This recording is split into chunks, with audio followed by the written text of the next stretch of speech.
வணக்கம். மேஷம் ராசி அன்பர்களே, இனிய வணக்கம். மேஷம் ராசி அன்பர்களே, உங்களுடைய வாழ்க்கையின் தற்போதைய நிலையை பார்க்கும் பொழுது, அதுவும் ஜோதிட ரீதியாக பார்த்தால் ஒரே ஒரு விஷயம் தெளிவாக தெரிகிறது. நீங்கள் கடந்த சில ஆண்டுகளாகவே ஒரே நேரத்தில் பல சோதனைகளை சந்தித்து கொண்டு வாரீங்க. ஒரே நேரத்தில் ஒன்று கிடையாதுங்க. ஒரு சோதனை வந்தா இன்னொரு சோதனை, ஒரு சோதனை வீட்டில், இன்னொரு சோதனை வேலை விஷயத்தில், இன்னொரு சோதனை பண விஷயத்தில், இந்த மாதிரி உறவுகளுக்குள் ஒரு சோதனை என ஏதாவது ஒரு சோதனைகள் ஏற்பட்டு கொண்டே இருக்கும். நீங்களும் எந்த ஒரு சோதனையை நம்ம சரி செய்ய முடியும், எந்த ஒரு பிரச்சனையை நம்ம விளக்க முடியும் என்று நினைத்து கொண்டு அதிலேயே உங்களுக்கு நேரமானது போய்விடுகிறது. மேசம் என்பது அக்கினி தத்துவ ராசியாக கருதப்படும். இந்த ஒரு ராசியில் பிறந்தவர்கள் பொதுவாக தைரியமும் நேர்மையும் கொண்டவர்களாக இருப்பீர்கள். நேர்மை என்பது உங்களுடன் பிறந்தது. நீங்கள் தேவையில்லாத திருட்டு செயல்கள் எதிலையும் நீங்கள் ஈடுபடவே மாட்டீர்கள். முடிந்த அளவுக்கு நேர்மையாக தான் நம்முடைய வாழ்க்கையில நம்ம முன்னேறணும். அதுவும் நம்முடைய தைரியத்தை வைத்து அந்த ஒரு தொழிலில் நம்ம நேர்மையாக முன்னேறினால் நிச்சயம் நமக்கு வெற்றி கிடைக்கும் அப்படிங்கிற ஒரு மனப்பான்மை உங்களுக்குள் எப்பொழுதுமே இருக்கும். அதனால தான் நீங்கள் நேர்மையாக எப்பொழுதுமே செயல்படுவீர்கள். உங்களுடைய மனதில் நினைப்பதை நேராக பேசக்கூடிய ஒரு நபர்களாக இருப்பீங்க. மனதிற்குள் என்ன நினைத்தாலும் அதனை அப்படியே வெளிப்படுத்தி விடுவீர்கள். ஆனால் இதே குணம் பல சமயங்களில் உங்களுக்கு பிரச்சனையாக கூட மாறி இருக்கும். அந்த ஒரு பிரச்சனையினால் பெரிய பெரிய விஷயங்கள் உங்களுடைய வாழ்க்கையில நிச்சயமாக ஏற்பட்டிருக்கும். உங்களுடைய நல்ல குணத்தினால் கூட சில பிரச்சனைகள் ஏற்படும். கெட்ட குணங்கள் இருந்தாலும் பிரச்சனைகள் ஏற்படும். நல்ல குணங்கள் இருந்தாலும் பிரச்சனைகள் ஏற்படும். ஏன் அப்படின்னா உங்களுடைய நல்ல குணம் பாதி கெட்ட மனிதர்களுக்கு பிடிக்காது. நீங்கள் எல்லாத்தையும் ஓப்பனாக பேசி விடுவீங்க. மனதில் எதையும் வைத்துக் கொள்ள மாட்டீங்க. கோபம் வந்தது அப்படின்னா உடனே நீங்கள் பேசி விடுவீர்கள். இதனால உங்களுக்கும் அவர்களுக்கும் இடையில் சின்ன சின்ன வாக்குவாதங்கள் நிச்சயமாக ஏற்படும். இப்போது உங்களுடைய ராசியில் நடந்து கொண்டிருக்கக்கூடிய கிரகநிலையை பார்க்கும் பொழுது உங்களுடைய வாழ்க்கையில் சில விஷயங்கள் நிற்காமல் போனது. சில முயற்சிகள் திடீரென்று தடைபட்டு போயிருக்கும். நீங்கள் செய்த நல்ல காரியங்களுக்கு கூட சரியான பாராட்டுக்கள் கிடைக்காமல் போனது போன்ற அனுபவங்கள் அதிகமாகவே இருந்திருக்கும். ஆமாவா இல்லையா அப்படிங்கிறத கமெண்ட் வாயிலாக கூறுங்கள். இன்னும் சிலருக்கு மன அழுத்தங்கள், குழப்பங்கள், எதிர்பாராத செலவுகள் போன்றவை தொடர்ந்து நடந்து கொண்டே இருக்கும். இதுவரை நீங்கள் அனுபவித்த கெடுதல்கள் என்பது வெறும் வெளிப்படையான பிரச்சனைகள் மட்டும் கிடையாது. மனதுக்குள் ஏற்பட்ட காயங்களும் அதில் அடங்கிவிடும். அந்த அளவுக்கு உங்களுடைய மனதிற்குள் அவ்வளவு காயங்கள், அவ்வளவு கவலைகள் நிச்சயமாக இருக்கும். இது அனைத்தும் சேர்த்துதான் அதில் அடங்கிவிடும். நீங்கள் நம்பிய சில நபர்கள் திடீரென்று உங்களுடைய வாழ்க்கையிலிருந்து விலகி இருப்பாங்க. ஆனால் அவர்கள் மீது நீங்கள் உங்களுடைய முழு நம்பிக்கையையும் வைத்திருந்திருப்பீங்க. ஆனால் இந்த ஒரு நேரத்தில் உங்களை ஒரு பொருட்டாய் மதிக்காமல் அவர்கள் உங்களுடைய வாழ்க்கையை விட்டு விலகி இருப்பாங்க. இதனால பெரிய பெரிய துன்பங்களை நீங்கள் இன்னும் அடைந்து கொண்டிருப்பீங்க.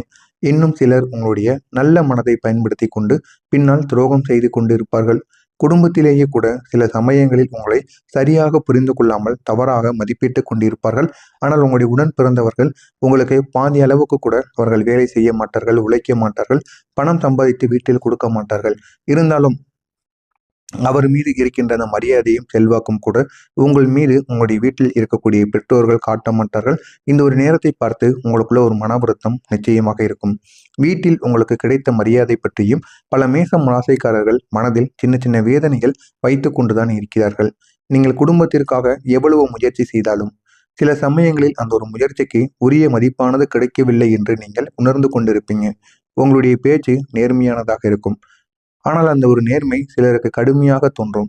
அதனால் நீங்கள் சொல்லக்கூடிய வார்த்தைகள் பல நேரங்களில் தவறாக புரிந்து கொள்ளப்பட்டிருக்கலாம். நீங்கள் உண்மையை கூறினாலும் அது சண்டையாக மாறியிருக்கலாம். இதனால் உங்களுடைய பேச்சால் உங்களுக்கு வினைகள் வந்த அனுபவங்களும் நிச்சயமாக இருக்கும். சிலர் உங்களை தவறாக புரிந்து கொண்டு உங்கள் மீது கோபத்தை செலுத்தி இருப்பாங்க. வேலை வாய்ப்பு விஷயத்தில் கூட இதே ஒரு நிலையானது உங்களுடைய வாழ்க்கையில ஏற்பட்டிருக்கும். ஏற்பட்டு இது உங்களுடைய வாழ்க்கையை இன்னும் பெரிய பெரிய ஒரு நிலைமைக்கு நிச்சயமாக கொண்டு செல்லியிருக்கும்.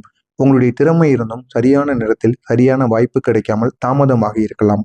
சில வேலைகள் உங்களுக்கு முடிந்தது போல இருக்கும். ஆனால் திடீரென்று நிறுத்தி வைக்கப்படும்.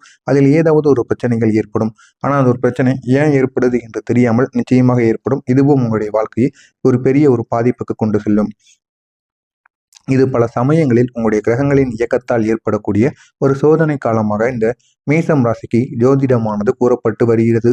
குறிப்பா சில காலங்களில் சனி அல்லது ராகு போன்ற கிரகங்களின் தாக்கங்கள் உங்களுடைய முயற்சிகளை தாமதமாக்கிவிடும். இதனால் அந்த ஒரு முயற்சிகள் ஒண்ணுமில்லாமல் போய்விடும். கணவன் மனைவி வாழ்க்கையிலும் சில மேசம் ராசிக்காரங்க சின்ன சின்ன கருத்து வேறுபாடுகளை சந்தித்து கொண்டுதான் இருக்கிறார்கள். இதற்கான காரணம் என்ன தெரியுமா? இருவரின் எண்ணங்களும் பல சமயங்களில் வேறுபட்டிருக்கலாம். நீங்கள் சொல்வது சரி என்று நினைத்தாலும் உங்களுடைய துணைவர் அது வேறு கோணத்தில் பார்ப்பார்கள். நான் சொல்றதை இவன் கேட்க மாட்டேங்கானே, இவள் கேட்க மாட்டேங்காளே அப்படின்னு சில விஷயங்கள் உங்களுடைய இருவருக்கும் மனதில் தேவையில்லாத வித்தியாசங்கள் ஏற்பட்டு அதிலும் ஏதாவது ஒரு சண்டையானது ஏற்படலாம். இதனால் தேவையில்லாத விவாதங்கள் உருவாகுவதற்கும் வாய்ப்புகள் நிச்சயமாக இருக்கும். ஆனால் இந்த எல்லா பிரச்சனைகளும் நிரந்தரமானவை கிடையாது. இதெல்லாம் ஒரு குறிப்பிட்ட காலங்கள் மட்டுமே. நீங்கள் முன்னாடி ஒற்றுமையா இருந்திருப்பீங்க. ஆனால் இந்த சில ஆண்டுகளாகவோ, சில மாதங்களாகவோ, சில நாட்களாகவோ உங்கள் இருவருக்கும் இடையில் எது செய்தாலும் சின்ன சின்ன சண்டைகளும், சின்ன சின்ன வாக்குவாதங்களும் நிச்சயமாக ஏற்பட்டு கொண்டிருக்கும். அதற்கெல்லாம் என்ன காரணம் என்று தெரியாமல் நீங்களும் முழித்துக் கொண்டிருப்பீங்க. ஆனால் அது ஒரு எல்லா பிரச்சனைகளும் நிரந்தரமாக இருக்காது. ஜோதிட ரீதியாக பார்க்கும் பொழுது சில காலங்களில் கிரகங்கள் வாழ்க்கையை சோதனை செய்யும். சோதனை செய்துவிட்டு நம்முடைய வாழ்க்கையை முழுமையாக மாற்றியும் விடும். அந்த ஒரு காலமானது முடிந்ததும் மெதுவாக நல்ல மாற்றங்கள் நமக்கு வர ஆரம்பிக்கும். அதே போல இப்போது உங்களுடைய வாழ்க்கையில் ஒரு புதிய ஒரு திருப்பமானது உருவாகக்கூடிய ஒரு காலமானது நெருங்கிவிட்டது. இந்த ஒரு காலம் உங்களுடைய வாழ்க்கையை இன்னும் அழகானதாக மாற்றும். இது அனைத்தும் நான் கூறியது அனைத்தும் உங்களுடைய வாழ்க்கையில நடந்திருக்கா இல்லையா அப்படிங்கிறத கமெண்ட் வழியாக கூறுங்கள். இதுக்கப்புறம் உங்களுடைய வாழ்க்கை எப்படி மாறப்போகிறது என்று தெரிந்து கொள்ள மறக்காமல் நம்மளுடைய சேனலை சப்ஸ்கிரைப் செய்து வைத்துக் கொள்ளுங்கள்.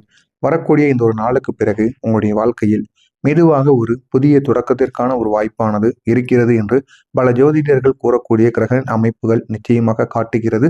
உங்களுக்கான ஒரு வாய்ப்பு தொடங்கும். அந்த ஒரு வாய்ப்பின் மூலம் உங்களுடைய எதிர்காலம் நிச்சயமாக நீங்கள் எதிர்பார்த்த மாதிரி அமைந்துவிடும். இதுவரை தடைப்பட்டிருந்த சில விஷயங்கள் மெதுவாக உங்களுக்கு நகர ஆரம்பிக்கும். உங்களுடைய ராசியின் அதிபதி கிரகம் உங்களுக்கு உற்சாகத்தையும் புதிய வாய்ப்புகளையும் கொடுக்க தொடங்கிவிடும். இதனால் நீங்கள் எது செய்தாலும் உங்களுடைய அதிபதியும் உங்களுடன் இருந்து அந்த ஒரு செயலை உங்களுக்கு வெற்றிகரமாக நடத்தி வைக்கும். புதிய வாய்ப்புகளை உங்களுக்கு தேடி கொடுக்கும். நீங்கள் நீண்ட காலமாக எதிர்பார்த்திருந்த வேலை வாய்ப்பு திடீரென்று உங்களுடைய வாழ்க்கையில் வரக்கூடும். உங்களுடைய வாழ்க்கையில் வந்து அது இன்னும் உங்களை அழகாக மாற்றிவிடும். சிலருக்கு புதிய நிறுவனத்தில் வேலை கிடைப்பதற்கான வாய்ப்பு நிச்சயமாக இருக்கும். இன்னும் சிலருக்கு பழைய தொடர்புகள் மூலம் ஒரு நல்ல ஒரு வாய்ப்பானது கிடைக்கும்.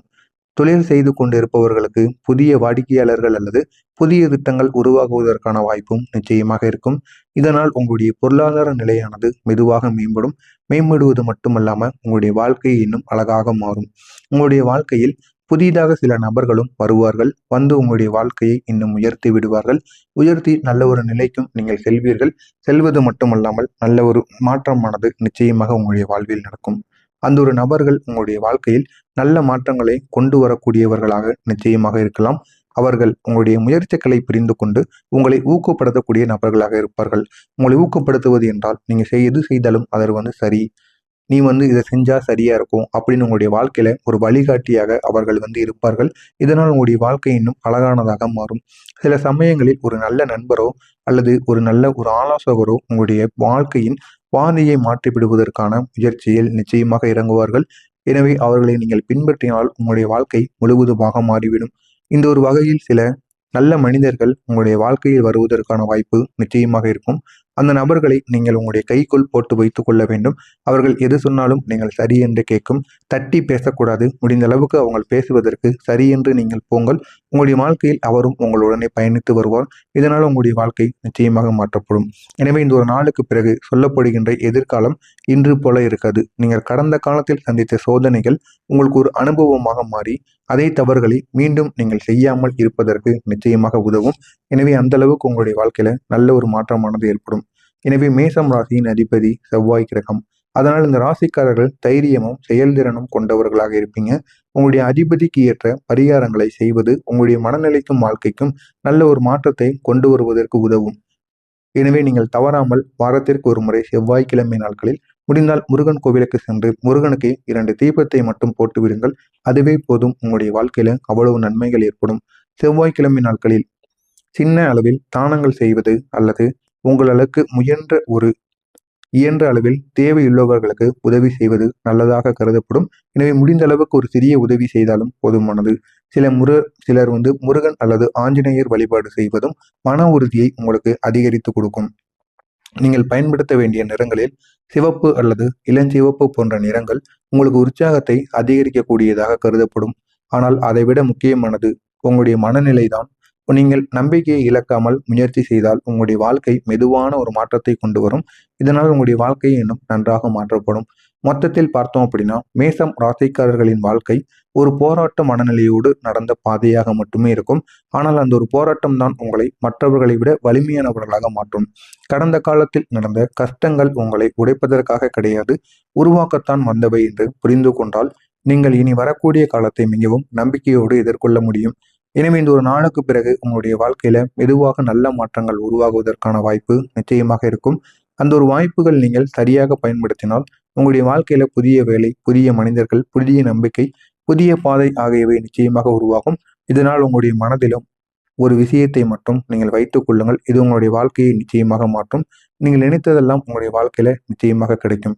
மறக்காமல் நம்முடைய சேனலுக்கு மட்டும் நீங்கள் புதிய பார்வையாளராக இருப்பேன். மறக்காமல் நம்முடைய சேனலை சப்ஸ்கிரைப் செய்து வைத்துக் கொள்ளுங்கள். நல்லதே நினையுங்கள், உங்களுடைய வாழ்க்கையிலும் நல்லதே நடக்கும். ஏதாவது சந்தேகங்கள் இருந்தால் கமெண்ட் வாயிலாக கேளுங்கள். அதற்கும் நான் உங்களுக்கு பதிலளிக்கிறேன். நன்றி, வணக்கம். ராசியின் அதிபதி செவ்வாய் கிரகம். அதனால் இந்த ராசிக்காரர்கள் தைரியமும் செயல்திறனும் கொண்டவர்களாக இருப்பீங்க. உங்களுடைய அதிபதிக்கு ஏற்ற பரிகாரங்களை செய்வது உங்களுடைய மனநிலைக்கும் வாழ்க்கைக்கும் நல்ல ஒரு மாற்றத்தை கொண்டு வருவதற்கு உதவும். எனவே நீங்கள் தவறாமல் வாரத்திற்கு ஒரு முறை செவ்வாய்க்கிழமை நாட்களில் முடிந்தால் முருகன் கோவிலுக்கு சென்று முருகனுக்கு 2 தீபத்தை மட்டும் போட்டு விடுங்கள். அதுவே போதும். உங்களுடைய வாழ்க்கையில அவ்வளவு நன்மைகள் ஏற்படும். செவ்வாய்க்கிழமை நாட்களில் சின்ன அளவில் தானங்கள் செய்வது அல்லது உங்களுக்கு இயன்ற அளவில் தேவையுள்ளவர்களுக்கு உதவி செய்வது நல்லதாக கருதப்படும். எனவே முடிந்த அளவுக்கு ஒரு சிறிய உதவி செய்தாலும் போதுமானது. சிலர் முருகன் அல்லது ஆஞ்சநேயர் வழிபாடு செய்வதும் மன உறுதியை உங்களுக்கு அதிகரித்து கொடுக்கும். நீங்கள் பயன்படுத்த வேண்டிய